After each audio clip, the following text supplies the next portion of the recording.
Ayan, for today's video, magpa-farm tour tayo sa Sitawan. Ang tanim po dito ay yung galante todo sitaw. Galante todo. Bagong launch po ng seeds. Ganda ng sitaw.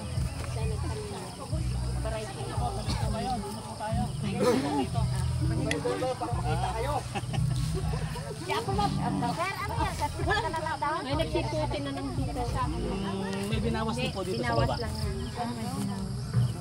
Okay po, magandang umaga po muli sa ating lahat. Ano po? At welcome po dito po sa Barangay Anilao, Bungabong. At welcome po sa ating product launching ng ating pong bagong variety na sitaw. Ano? Sino po ba dito yung nagtatanim po ng sitaw? Sino po yung kumakain po ng sitaw? Nagtatanim, baka di kakain. Bago ko po ipakilala sa inyo yung ating bagong variety ng sitaw, nais ko muna po ako yung magpakilala. No?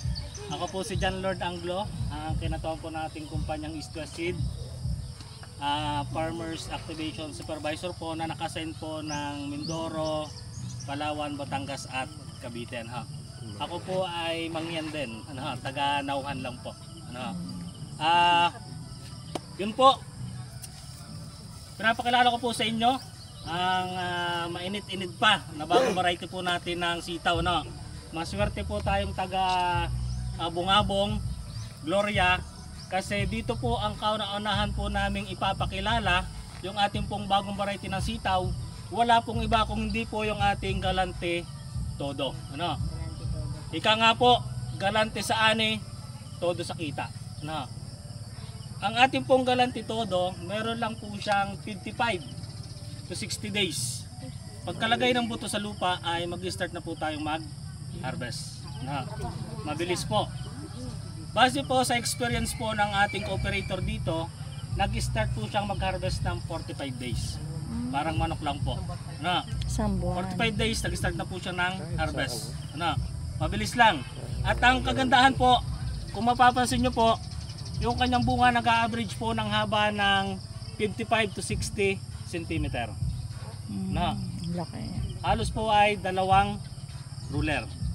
Ang kulay po ng kanyang bunga, medium green, ano? Hindi po matingkad ng pagka-verde, no? Kasi sa sitaw po natin, meron po tayong iba't ibang klase. Meron pong matingkad yung pagka-verde, tsaka medium green, tapos meron naman pong light green, no? At kung mapapansin nyo po, sa nga po kanina sa napansin ni ate, yung kanya pong halaman hindi po masyadong dahon, no? Pero hindi po siya madahon. Galante. Sa bunga naman po, ibinigay. Ano? Kasi yung iba po, sobrang dahon. Ang kagandahan po dito, pag hindi po masyadong madahon, madaling alagaan. Menos gastos. Tama po ba? Actually po dito, sa ating tanim pong ito, hindi pa po siya nakakapaglagay ng synthetic na abono. Ang nilagay lang niya po ay vermicast. No? Ibig sabihin, menos sa gastos. No? Pero papakaramdaman niya rin po yung ating halaman. Ano? Baka